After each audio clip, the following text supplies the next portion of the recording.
नमस्कार मित्रों, मैं रजनीकांत पाठक स्वागत करता हूं आपका पाठक ट्यूटोरियल के ऑफिशियल यूट्यूब चैनल पाठक स्टडी मंच पर।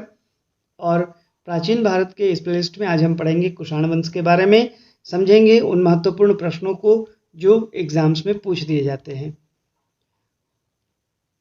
कुषाण वंश के बारे में बताया जाता है कि मौर्यकालीन भारत का एक पहला साम्राज्य था जिसका प्रभाव मध्य एशिया, ईरान, अफगानिस्तान और पाकिस्तान तक था। अपने चरमोत्कर्ष पर तत्कालीन विश्व के 3 बड़े साम्राज्यों रोम, पर्सिया और चीन के समकक्ष हुआ करता था ये कुषाण वंश।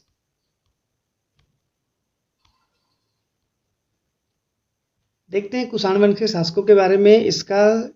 इसकी स्थापना कुलुज कड़फिसेस ने की थी। माना जाता है कि इसने ही किया था।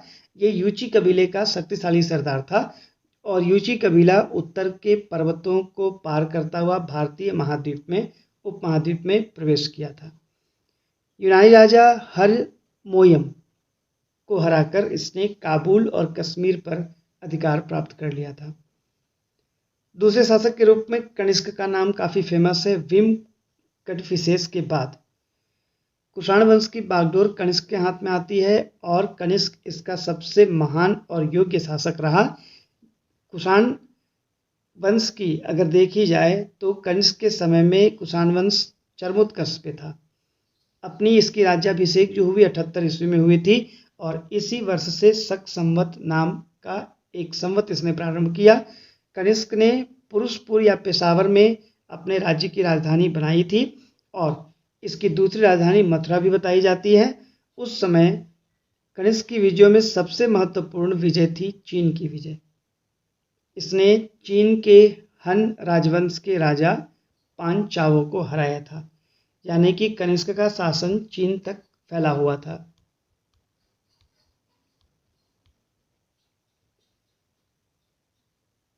कुषाण वंश की विशेषताओं को देखते हैं तो सबसे बड़ी विशेषता जो थी इसकी कि चतुर्थ बौद्ध संगीति का आयोजन किया गया था और वो भी कश्मीर के कुंडल वन में चतुर्थ बौद्ध संगीति का आयोजन हुआ था।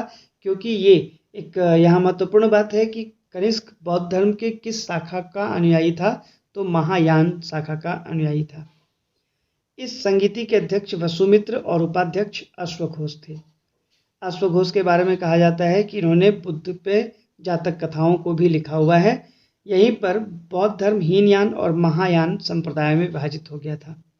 इस संगीति में महाविभाषा नामक पुस्तक का संकलन भी किया गया है। इस पुस्तक को बौद्ध धर्म का विश्वकोश भी कहा जाता है। इस पुस्तक में तीनों पिटक पर लिखी गई टीकाएं संकलित की गई हैं। हालांकि वो बौद्ध धर्म का अनुयायी था, इसके अतिरिक्त वो अन्य धर्मों के प्रति भी सहिष्णु था। गांधार कला शैली की बात करें तो कनिष्क के शासन काल में इसका ज़्यादा विकास हुआ है। इसे इंडो ग्रीक शैली या फिर ग्रीक बुद्धिस्ट शैली भी कहा जाता है। इस काल में बुद्ध और बोधिसत्वों की मूर्तियां काले स्लेटी पाषाण से बनाई गई थी। अगर हम बात करें मथुरा कला शैली की तो कनिष्क के समय में ही इसका जन्म मथुरा में हुआ था। इसमें लाल बलुआ पत्थर का उपयोग किया जाता था। इस शैली में बौद्ध, हिंदू और जैन धर्म से संबंधित मूर्तियों का निर्माण हुआ था। बुद्ध की प्रथम प्रतिमा का निर्माण का श्रेय भी इसी शैली को जाता है। इसके अलावा कनिष्क ने चीन से रोम तक जाने वाली जो सिल्क मार्ग रही है उसके प्रमुख 3 शाखाओं पर इसका अधिकार था। कैस्पियन सागर से होकर जाने वाला मार्ग, रूम सागर से बने बंदरगाह तक जाने वाला मार्ग और भारत से लाल सागर तक जाने वाला मार्ग। ये 3 प्रमुख मार्गों पर 3 प्रमुख शाखाओं पर कनिष्क का अधिकार था। इसकी अन्य विशेषताओं में विद्वानों को आश्रय। कनिष्क चूंकि कला और विद्वता का आश्रयदाता था। उसके राज्यसभा में कई विद्वान थे जैसे अश्वघोष, नागार्जुन, वसुमित्र, चरक, जिन्होंने बुद्ध चरित्र, सौंदरनंद और सारीपुत्र प्रक्रमण और सूत्रालंकार की रचना अश्वघोष ने की थी। बुद्ध चरित्र को बौद्ध धर्म का महाकाव्य भी कहा जाता रहा है। और नागार्जुन दार्शनिक ही नहीं, वो वैज्ञानिक भी थे। इन्हें प्राचीन भारत का आइंस्टाइन भी कहा जाता है। इनकी पुस्तक माध्यमिक सूत्र में सापेक्षता के सूत्र को वर्णित किया गया है। वसुमित्र ने बौद्ध धर्म के विश्वकोश महाविभाषा की रचना की थी और चरक ये महान विद्वान और वैद्य थे जिन्होंने चरक संहिता की रचना की थी। कुषाण वंश के सिक्के भी काफ़ी फेमस हैं। सर्वाधिक मात्रा में कुषाणों ने सोने और तांबे के सिक्के जारी किए थे।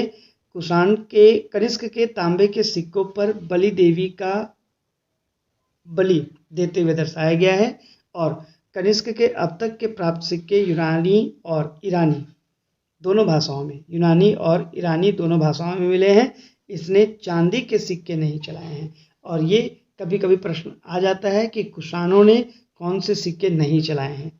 तो अगर ऑप्शन में दिया है चांदी तो आप उस पर टिक लगाएंगे और अगर ऑप्शन में दिया है सोने तांबे तो सोना और तांबा का सिक्का कनिष्क के कुषाण वंश में चला है। आइए देखते हैं उन कारणों को जिससे कुषाण वंश का पतन हो गया। कनिष्क की मृत्यु के बाद उसका उत्तराधिकारी वासिष्ठ गद्दी पर बैठा। ये मथुरा और सीमावर्ती क्षेत्र जो थे समीपवर्ती क्षेत्र उस पर शासन किया करता था और इसके बाद क्रमशः हुविस्क और वासुदेव शासक हुए, लेकिन इसके उत्तराधिकारी योग्य नहीं हो पाए। योग्य उत्तराधिकारियों के अभाव के चलते यमुना के तराई वाले भाग पर नाग लोगों ने अधिकार कर लिया। साकेत, प्रयाग और मगध को गुप्त राजाओं ने हथिया लिया और नवीन राजवंशों के उदय के कारण कुषाण वंश का विनाश हो गया। तो ये थी कुषाण वंश से संबंधित कुछ महत्वपूर्ण बातें।